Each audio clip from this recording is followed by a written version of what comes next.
കണ്ണൂർ കൂത്തുപറമ്പിനടുത്തുള്ള ഗണപതി ക്ഷേത്രമാണ് കോട്ടയം തിരൂർക്കുന്ന് ശ്രീ മഹാഗണപതി ക്ഷേത്രം.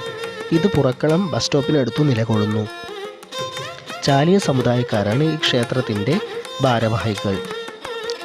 ഈ ക്ഷേത്രത്തിൻ്റെ കിഴക്ക് ഭാഗത്തായി ആരുടെ സ്ഥാനമായ ധൂളിവാതുക്കൽ ദേവസ്ഥാനം നിലകൊള്ളുന്നു.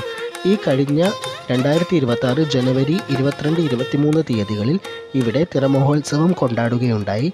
ഗുളികൻ തിറ, ഗണ്ടാകർണൻ, കുട്ടിശാസ്തപ്പൻ, നാഗഭഗവതി, പരദേവത അഥവാ വിഷ്ണുമൂർത്തി എന്നീ തെയ്യങ്ങളാണ് കൊണ്ടാടുന്നത്. കോവിലിന് പടിഞ്ഞാറ് ദർശനമായി ഗണപതിയുടെ സ്വയംഭൂ പ്രതിഷ്ഠയും അതിന് പുറത്ത് തന്നെ കോവിലിൽ തന്നെ ശിവഭഗവാൻ, മഹാവിഷ്ണു, സുബ്രഹ്മണ്യൻ, ബാലഗണപതി എന്നീ ശക്തികളുടെ സമന്വയ പ്രതിഷ്ഠയും കൂടാതെ ക്ഷേത്രപാലകനും ഉണ്ട്. കോവിലിന് പുറത്തായി ശാസ്താവ്, കൂടെ ഭരദേവത എന്ന വേട്ടക്കൊരു മകൻ, ഗുളികൻ, മുണ്ടയാംപറമ്പിലമ്മ, കൊടുങ്ങല്ലൂർ ഭഗവതി, ചെക്കിത്തറ ഭഗവതി എന്നീ പ്രതിഷ്ഠകളുമുണ്ട്. ഭഗവതിയുടെ പ്രതിഷ്ഠകൾ തെക്ക് ദർശനമായിട്ടാണ് നിലകൊള്ളുന്നത്. എന്നാൽ ശാസ്താവും ഗുളികനും പടിഞ്ഞാറ് ദർശനമായി നിലകൊള്ളുന്നു. കണ്ണൂർ കൂത്തുപറമ്പ് റൂട്ടിൽ ഓടുന്ന വാഹനങ്ങളിൽ ചിലത് നിർത്തി ഇവിടുത്തെ ഭണ്ഡാരത്തിൽ അവരുടെ പ്രാർത്ഥനാ പ്രതീകമായ നേർച്ചകൾ ഗണപതി ഭഗവാൻ അർപ്പിക്കുന്നത് സ്ഥിരം കാഴ്ചയാണ്. ഈ ക്ഷേത്രത്തിന് കുറച്ചു മാറിയാണ് കോട്ടയം തൃക്കേക്കുന്ന് മഹാദേവ ക്ഷേത്രവും തിരുവഞ്ചേരി ദേവീക്ഷേത്രവും.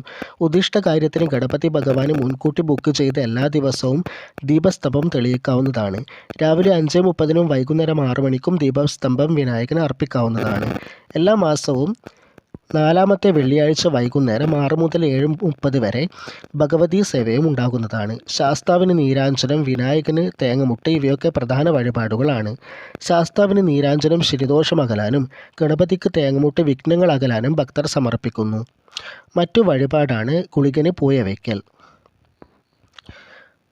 മറ്റുള്ള പ്രധാന വഴിപാട് വിവരങ്ങൾ വഴിപാട് വിവരണ പട്ടികയിൽ ഉണ്ട്. രാവിലെ 5:30 മുതൽ 10 മണി വരെയും വൈകുന്നേരം 5:30 മുതൽ 7:30 വരെയുമാണ് ഇവിടുത്തെ ദർശന സമയം.